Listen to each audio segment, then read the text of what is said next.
Driving a cab isn't glamorous, but it's an honest day's work.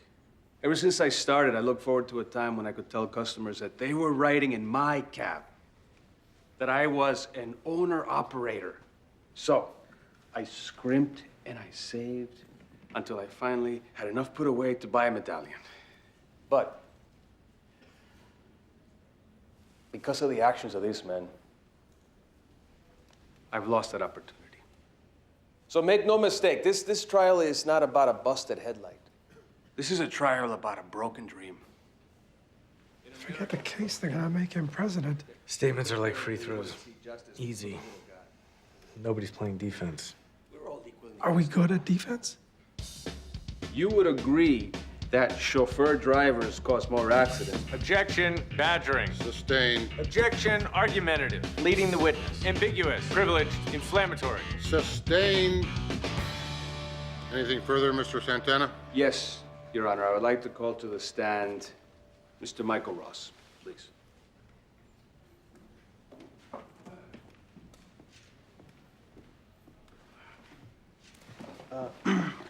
What time had you called for the limo on the morning of the accident? We were supposed to leave at 8:30. And what time did you get to work? Objection, irrelevant. It's highly relevant, Your Honor. It speaks to the psychology of the driver, Raheem Benghazi. Overruled. Answer Mr. Santana's question.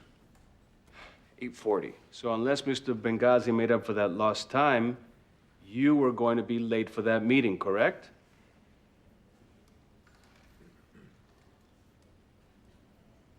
Yes. No further questions, Your Honor. When the accident occurred, you were on your way to the medallion auction. When and where was this auction to take place? 9 a.m. City Hall. According to the police report, the accident occurred at 8:53 a.m. That means you only had 7 minutes to get downtown in rush hour traffic. Objection, irrelevant. I believe when I made the same objection, you told His Honor it was highly relevant. Overruled. You were running late, only the stakes for you were much higher, weren't they? These things never start on time. Then why was the first medallion sold at 9:03 a.m.? You were scared your chance at a medallion was going up in smoke, and you ran a red. Then you used the accident to paint me and Ray Benghazi as a couple of scapegoats. You can't prove that. What color was the light? I take the fifth. You can't take the fifth, Mr. Santana. This isn't a criminal case. What color was the light? He cut me off. You claim to love our legal system so much. Answer the question. What color was the light? What color was the light? Your Honor? Answer the question, Mr. Santana. It just meant so much to me.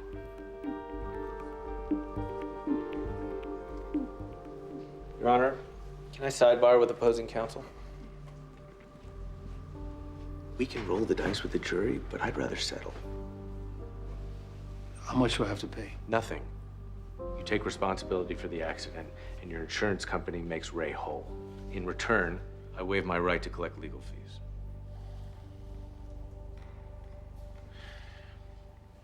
I don't know what to say. Don't say anything. I've got a reputation to maintain. That goes for you too, Judge.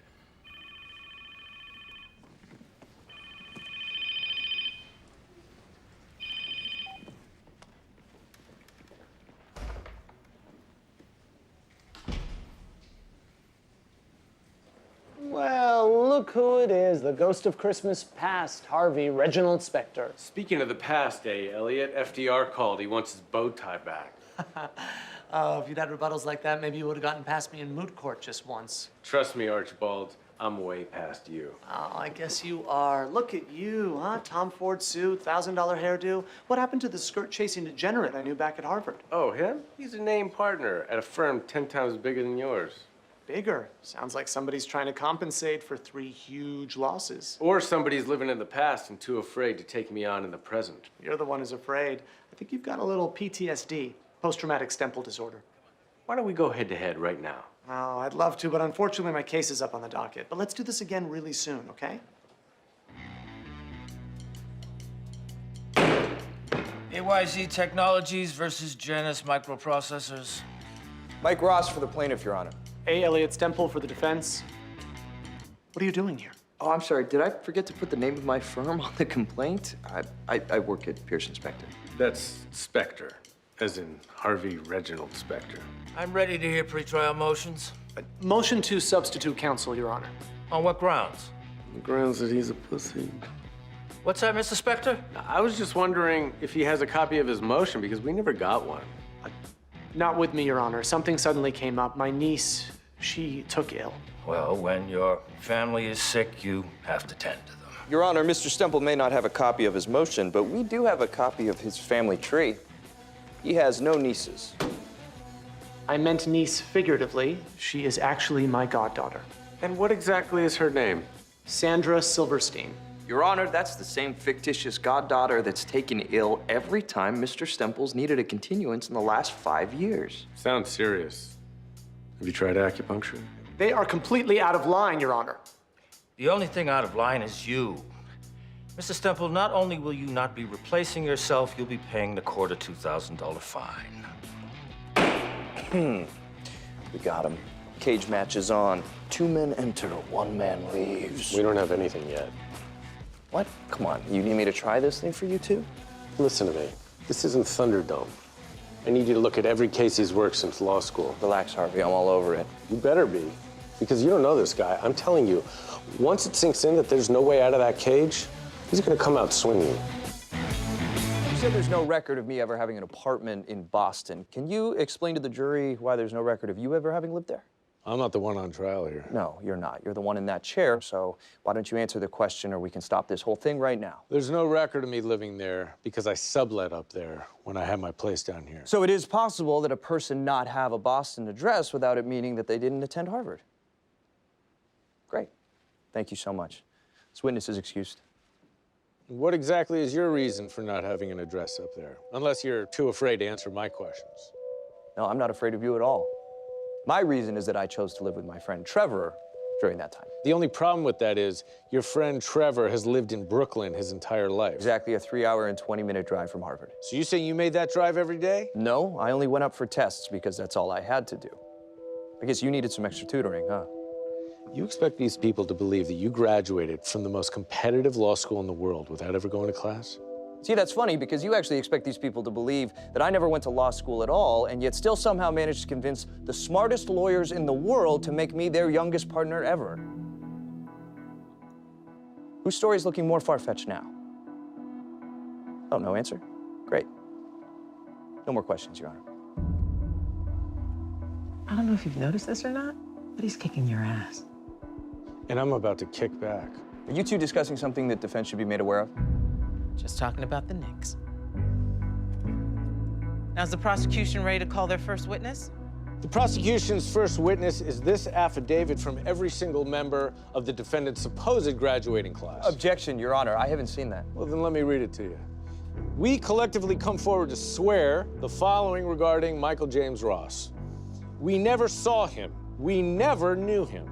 We never heard of him. And it makes us sick that he's taking the good name of Harvard Law School and throwing it down the toilet.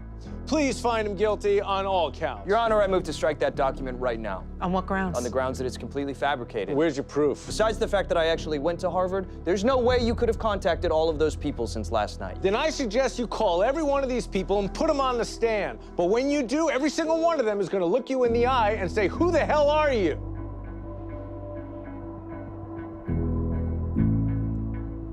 What?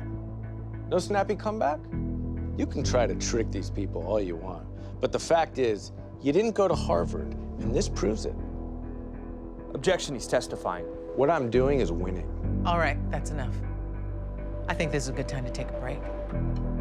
Given that you smoked all this pot, Mr. Evans, isn't it possible that if Mike Ross commuted 1 day a week to Harvard Law, that you might not remember that? I'd remember. Yeah, maybe you would, but you'd lie through your teeth about it anyway, wouldn't you? Objection. Mr. Evans, isn't it true that you're a longtime drug dealer and your testimony today is only happening because you signed a deal with Miss Gibbs giving you immunity? Doesn't mean I'm lying. Because you wouldn't lie just to get out of going to prison. No, I would not. Well, how about if the other reason was to get back at someone you've been jealous of your entire life?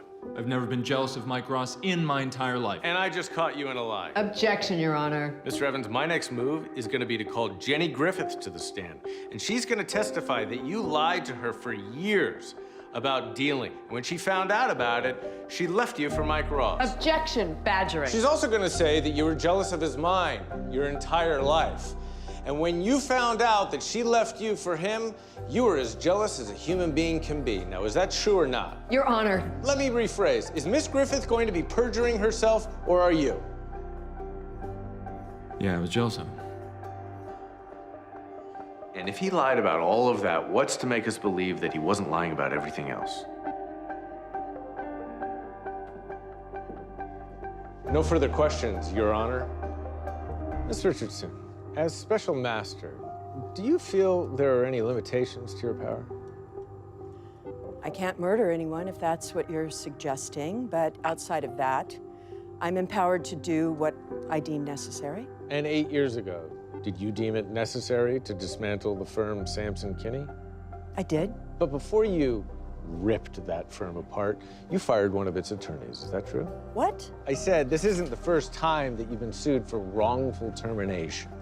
Your Honor, I'd like to submit a settlement Miss Richardson signed into evidence. Where did you get that? That settlement was sealed. You can't enter it. I'll allow it. What the hell is going on here? Why'd you fire that lawyer, Faye? It's not relevant. I think it is, because I think it's the same reason you fired Samantha Wheeler. You hated her. You going to just sit there? Bet your ass he is, because you took his dignity every chance you got. First, by stripping his title, then by taking Gretchen, not to mention you made Donna a secretary. Because from the second you got here, you hated what everyone here stood for. That's not true. Bullshit, it's not true. You called us a pack of wild dogs because you are a bitter, vindictive human being. And every single person in this firm hates you. Now, you try and deny that, I'll charge you with perjury. Are you going to defend your client? It's time we called a recess. And as far as I'm concerned, we have all day. Then I'm not sitting here another second. And this travesty is over. Your Honor, defense calls Mike Ross to the stand. Objection. My client has a right to attorney-client privilege. In Per Kern v. California, I'm not going to ask about things since you've been her lawyer. I'm going to ask about what happened before. Then there's nothing for me to testify to, and Kern doesn't apply. Are you kidding me? You went against her on the very case you say led to her dismissal. Is this true, Mr. Ross? Yes, Your Honor. Then swear him in.